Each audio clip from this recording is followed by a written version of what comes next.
Hey guys, my name is Clarke Allen, and I'd like to tell you a story.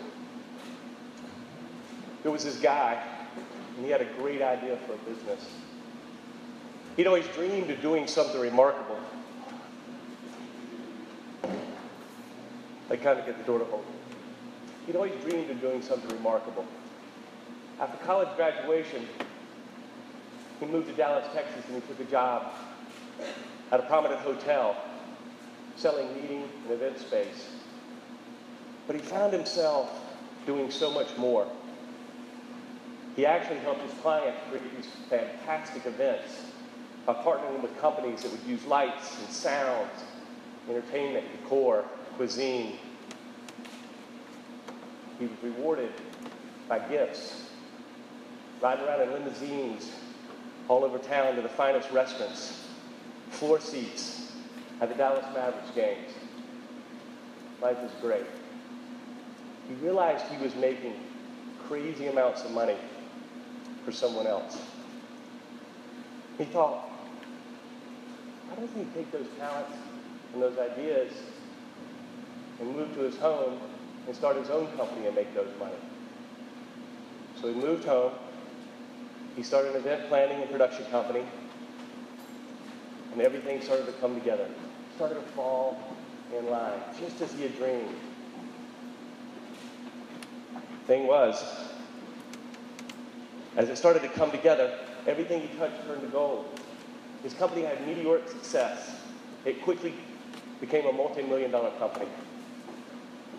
He was riding high. Everything was great. His company was enjoying relationships with VIP and celebrity entertainers. They were actually producing events all over the country.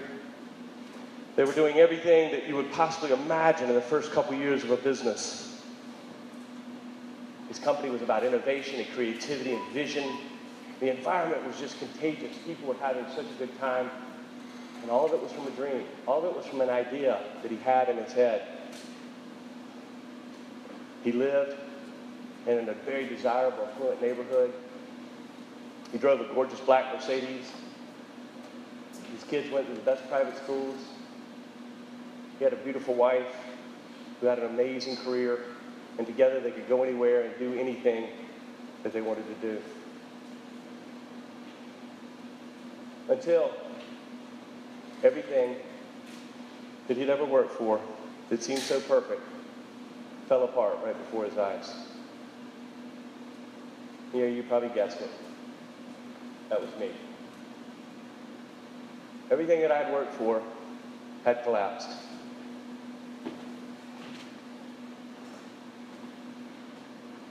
This is a story about how it feels to sit alone in your 30,000 square foot building that you designed from the ground up in a business that you labored over for 10 years to watch everything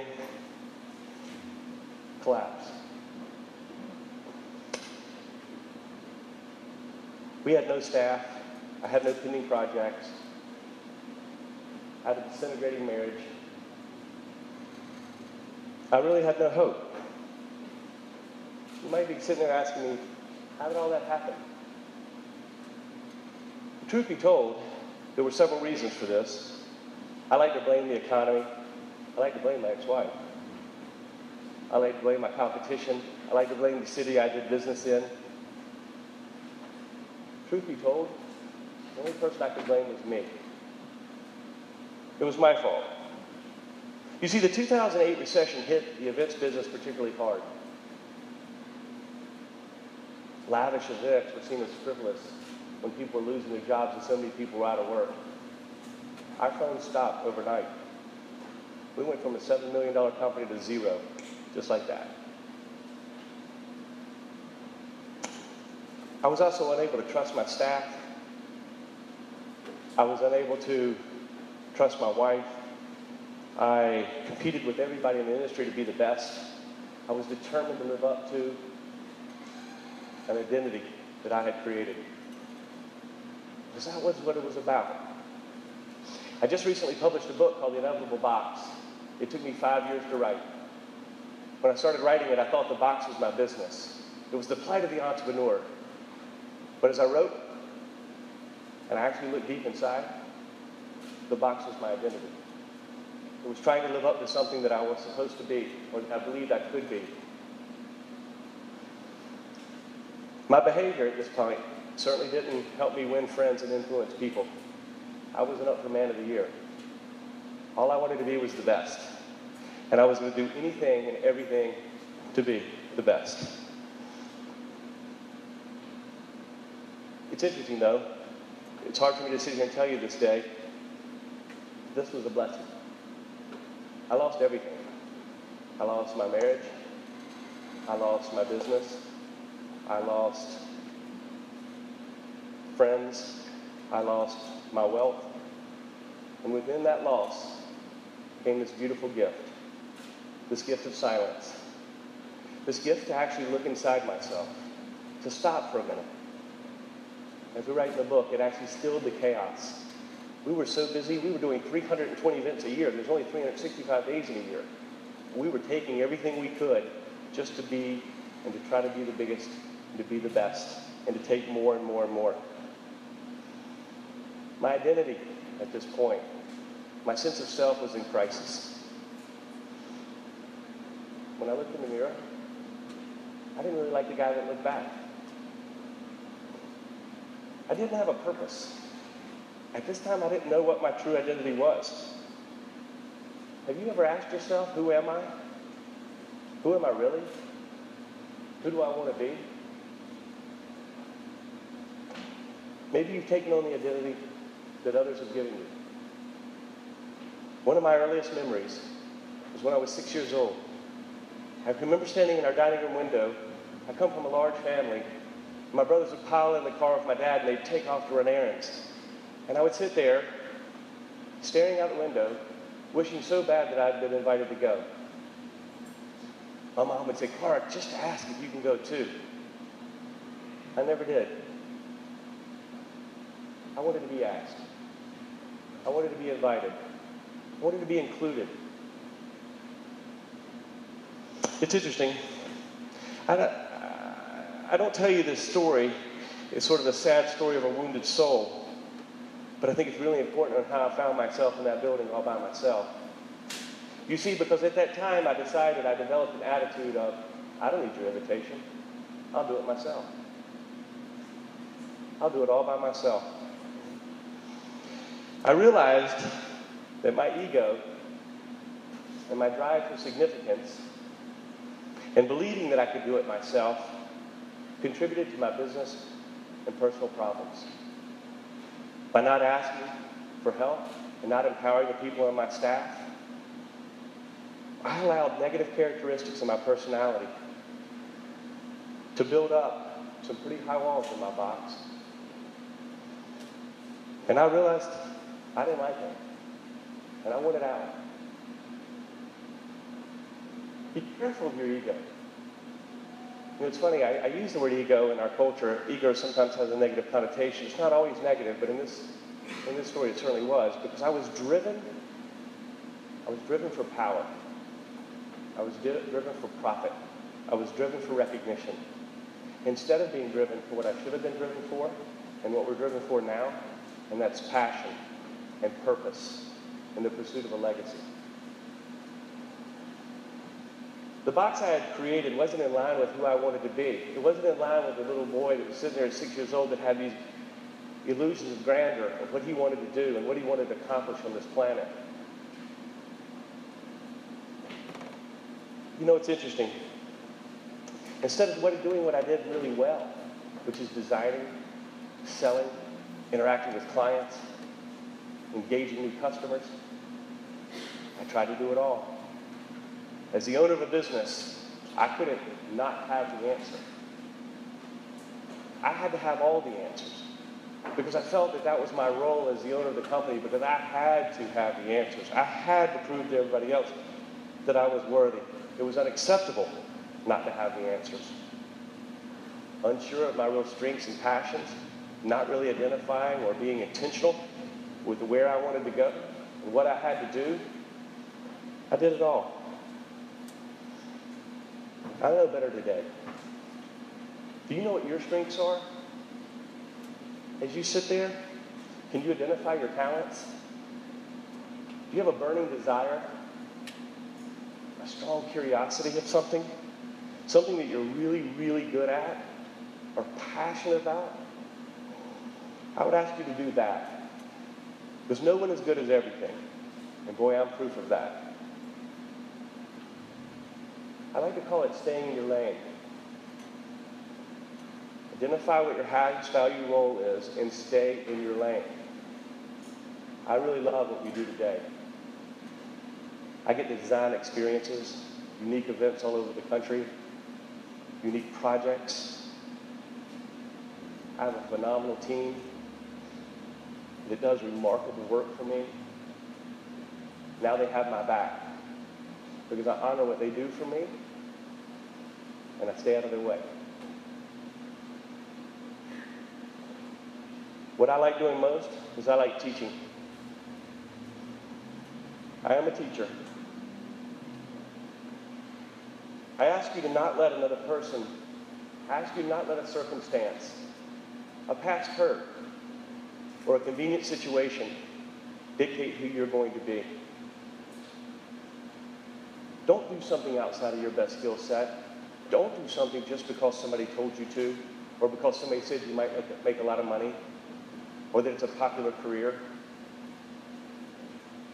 If you're contemplating what to do, and where to go, and what you want to do, truth be told, it might look very different than your brother, your sister, what your friends are doing, or what somebody told you to do. I was an entrepreneur because my dad was an entrepreneur. I became a business owner because my dad owned a business. And I thought it was a way that I could prove to my dad that I was worthy. I thought it was a way I could prove to my dad that I too could start and run a business. Now I'm glad I did. But all the complications and challenges I had up front in the beginning was because I tried to do it all, and I tried to prove to him and prove to everybody else that I could live up to this image, this identity that I had taken on, that had boxed me in, that had prevented me from doing what I do so well, because I tried to do it all. You have a powerful opportunity sitting here today. You get to design what your life's going to look like. You get to be intentional, and you get to design and create a plan for what your life's going to look like. You think, well, I'm too young, or I've already got something promised to me, or I'm going to do this, or I'm going to be that because my dad or my mom or my brother or someone told me, or I read it online. Guys, I'm going to tell you right now, do what it is that you do well. Be who you want to be. Be different. Be who it is that you want to be and who you believe you should be. But be bold, be different, but be uniquely you. If I could go back and tell the 18-year-old Clarke a few lessons, I would say claim who you really are and know why you're significant. Remember that what other people think about you is none of your business. Nobody can decide who you are but you. But remember, you are a sum total of all your choices. So choose wisely and pause and think about the outcome of those choices before you make them. Have the courage to be imperfect, even in a world that requires perfection. And most importantly, relax. It's going to be okay. After discovering that I was in a box, and that I needed out of this box, but through a lot of soul searching, a lot of research, a lot of counseling, I began to figure out what my talents were. Sure, you can be changing and be evolving every day. You grow and you adapt. And you truly become and you live the life that you know that God put you on this planet to live. It's in your gut. You know what it is. Listen to the voice. Most importantly, I know I'm a work in progress. I know what my highest value role as a person and a business owner is today. I know how to trust other people to do what they do well and get out of their way. And so can you. So who am I? I'm Clarke Allen. I'm a teacher. I'm an entrepreneur. I'm a designer. I'm an author, speaker, father, brother, son, and many people, frankly, say a man on a mission. The direction I need to take my life is to use my talents and abilities to help, to teach, and to serve others. And everything else will fall into place. My call to action to you today is sit and think about who you want to be, who you desire to be, what you want to do with your life, and why you want to do it. And then write a plan. Put a plan together. Hide it. Don't tell anyone. Or tell everyone. If you want to be a millionaire at age 25, you better have a plan. The biggest challenge in life is to be who you want to be when everybody else is trying to make you look like everyone else. What I sometimes call our conformity culture. So decide who you are, what you want to do, why you want to do it, but commit to being the best you can be. Like I like to say, dare to be you. Thank you for listening, and I wish you guys much great success in your journey. Thank you.